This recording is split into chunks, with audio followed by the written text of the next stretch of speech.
Although today the ideal heavyweight boxer is represented by Tyson Fury, during Iron Mike's time, the idea had already begun to take hold that a boxer's height should be a prominent feature if they were expected to be intimidating in the ring. After being rejected by the Olympic team due to his height, Tyson decided to turn what many saw as his weakness into a strength, starting to fight taller opponents even before becoming the youngest champion in history.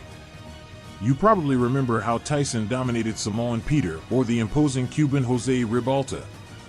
What was seen as the young Mike's next big challenge were merely tests where he cleverly honed his skills to face those who posed a real threat on his path to glory. This brings us to Frank Bruno. Looking at him, you'd feel you were facing a towering mountain made up of muscles, creating the perfect setting for violence. His nearly 2 meters in height truly made him an intimidating boxer. Many of his opponents felt defeated just by seeing him step into the ring, but his appearance wasn't the worst part of facing him. His punching power was lethal enough to knock out boxers similar to his stature. Before his fight with Tyson, Bruno contended for the WBA belt in '86, where he was demolished and knocked out by Tim Witherspoon. This setback in his boxing journey only motivated him to train harder, leading him to rack up an impressive streak of stunning knockouts. With the ultimate goal of earning another title shot, fate, ever capricious, intertwined Bruno and Tyson's paths in their youth. When the great Iron Mike was just an up-and-coming boxer, he became the opponent of the man who would later try to take away the titles various boxing associations had awarded him. Thus, at the Hilton Center in Las Vegas, Nevada, on February 25, '89, Tyson had to defend his Ring Magazine heavyweight title for the first time, his IBF title for the 5th time, his WBA title for the 7th time, and his WBC title for the 8th time. This wasn't just another fight in either of their careers. What was Bruno's second chance at glory was Tyson's opportunity to show an old rival how far he'd come. Under the supervision of Richard Steele, they both stepped into the honorable boxing ring to settle their past scores. In the first round, Bruno's left tried to break the ice but only activated Tyson's bold offense, which, after a brief exchange of blows, sent him to the canvas within seconds of the bout's start. As they continued, it became clear that Bruno's main targets were Tyson's head. In the clinches, Bruno found ways to sneak in his right fist, targeting what separated Tyson from the world title, his former adversary. Fighting on the edge of the rules, Bruno received a clear warning from Steele when he pushed Tyson back against the ropes and landed a controversial blow to the back of his head. He seemed willing to do anything for the crown, putting Tyson in a dangerous position. In the second round, Tyson paved his way to victory with body shots. In his experience, this was the optimal tactic to weaken his opponent from within. At times, Bruno pushed the boundaries by holding Tyson's head. His borderline style gave the impression he was playing by his own rules. Each time Steele separated them, Bruno had only his shaky defense to fend off Tyson, who fought well at close and medium range. Thus, Bruno knew he had to do whatever it took to reduce Tyson's chances of trapping him. By the third round, if you're a fighter who hasn't trained for stamina, you can experience detrimental energy drops. This was precisely the situation Bruno started facing in the third round, with Tyson's hard punches landing on him more frequently. He couldn't afford to lower his offensive level, but in the other corner, Mike's strategy was benefiting from the exhaustion of a giant who seemed not to last much longer. In the fourth round, commentators accused Tyson of lacking the fluidity seen in his previous fights, but he knew you can't beat all opponents with the same fighting style.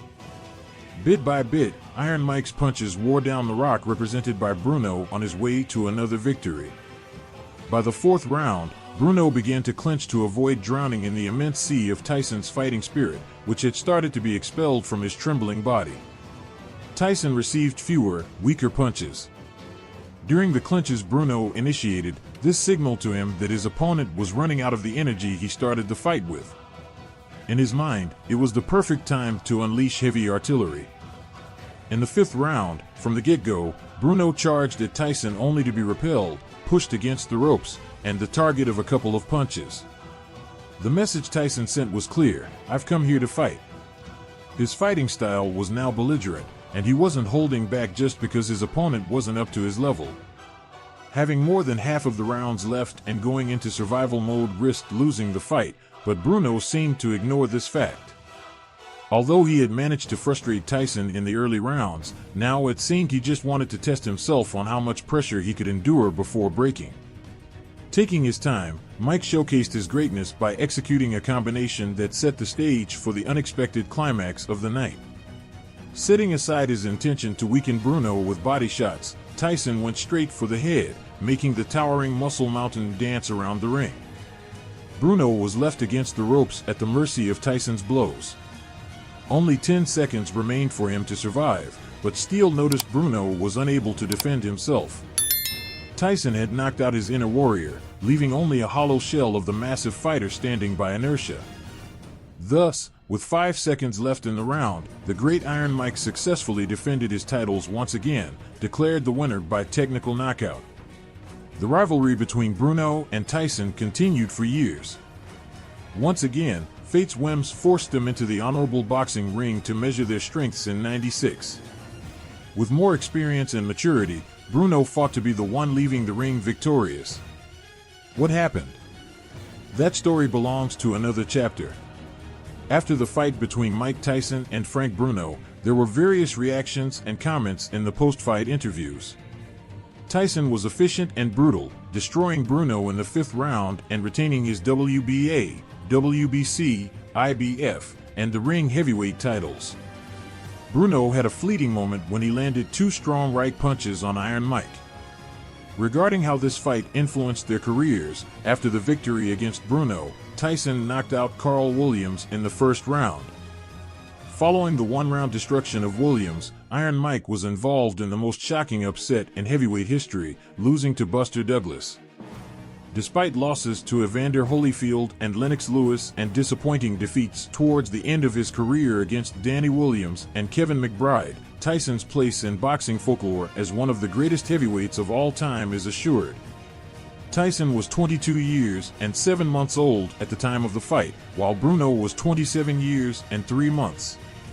Tyson weighed 99 kilograms, and Bruno weighed 103 kilograms. And so, with the echoes of the punches still resonating in the ring, the epic battle between Mike Tyson and Frank Bruno concluded. The reactions and comments after the fight reflected the intensity and brutality of the showdown. Tyson, efficient and ruthless, emerged victorious, leaving Bruno behind in the 5th round and retaining his coveted heavyweight titles. The fight was not only a milestone in their careers, but also left an indelible mark on boxing history. Tyson, despite subsequent defeats and challenges, remains one of the greatest heavyweights of all time. So, here ends our story of the fight between Mike Tyson and Frank Bruno. We hope you've enjoyed this journey through one of boxing's most memorable moments. Thank you for joining us, and until next time. If you liked the video, don't forget to subscribe and hit the notification bell. This way, you'll stay updated with more exciting content and won't miss any details of the most epic fights in boxing history. See you in the next video.